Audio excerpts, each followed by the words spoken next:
Perdita Week stars as Scarlet, a young alchemy scholar in search of the mythical Philosopher's Stone, an artifact said to give its wielder power that ranges from transmuting lead into gold to even eternal life. And after obtaining a few final clues to the stone's location, Scarlet gathers a small group of friends and local guides before venturing into the catacombs beneath Paris. But the deeper they go, the stranger and more perilous the journey becomes, and the closer they get to the truth of everything, the less likely they'll ever see the light of day again. In As Above, So Below.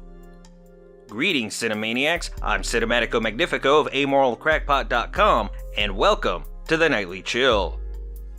As Above, So Below, from writer-director Jason Eric Dowdle, the same man who brought you movies such as No Escape, Quarantine, and the Poughkeepsie Tapes, is simultaneously one of the best found-footage horror films period, and a movie that, 99% of the time, absolutely doesn't need or effectively uses such a tired gimmick. Oddly enough, the tense scenes that exist in the remaining 1% is also one of the best uses of the found-footage motif. As a whole, the movie is effectively an adventure horror story about a group of young adults unwittingly venturing into the depths of hell for the sake of an Indiana Jones-styled MacGuffin. It swiftly opens by introducing the idea of the stone itself, setting up the adventure ahead, and upholds the religious and supernatural nature at the center of it all. Perdita Weeks' Scarlet then just as quickly gathers her crew and pieces together the clues to the stone's location before diving right into the catacombs of Paris. Once there, we witness a number of tense, unsettling events that sees the group of adventurers descending into ancient tunnels and chambers lined with both treasure and religious iconography. And all the while, they're dealing with various puzzles, traps, and the mysterious hooded figures and nightmares lurking in the shadows. In short, As Above, So Below is a strange but fun mix of Indiana Jones, the Blair Witch Project, and Dante's 4th century epic poem Inferno. And for the most part, it works. The movie is quick-paced, exciting, terrifying, and clever with the way it tests and tortures its cast of troubled characters. The characters themselves are fleshed out just enough and performed in a more subtle, realistic fashion. It also lacks many of the artificial arguments and pointless conflicts seen in a lot of similar movies, ensuring the movie always presses onward instead of having the characters awkwardly bicker in the same spot for several minutes for the sake of padding the runtime. There's always something of note happening. The characters always have something to say, do, and overcome right until the very end. In fact, if the movie is lacking anything, it's the sort of cheap scares found footage films often rely on.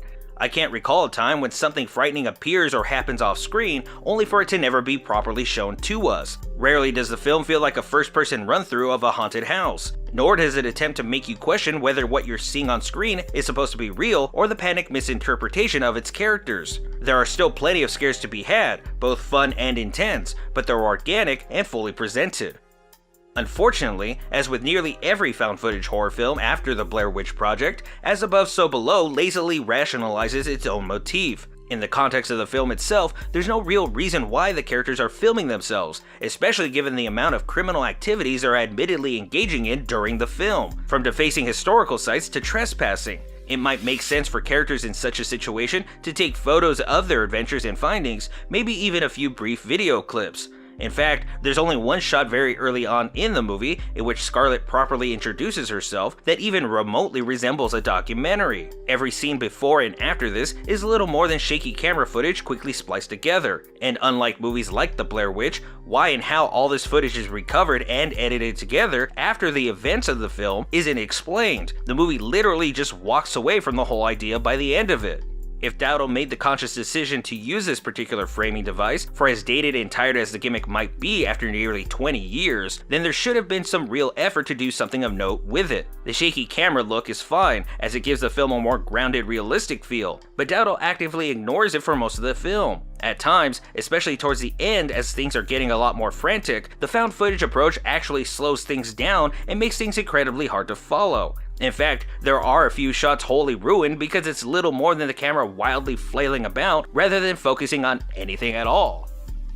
Personal gripes about stylistic choices aside, As Above, So Below is an enjoyable little movie that focuses more on being fun, strange, and unsettling than constantly making you squirm in your seat or getting you to scream. It's far from the scariest horror film available today, but it is one of the most original and approachable horror movies for those who might usually avoid such things. As Above, So Below is a welcomed and wholly refreshing chill.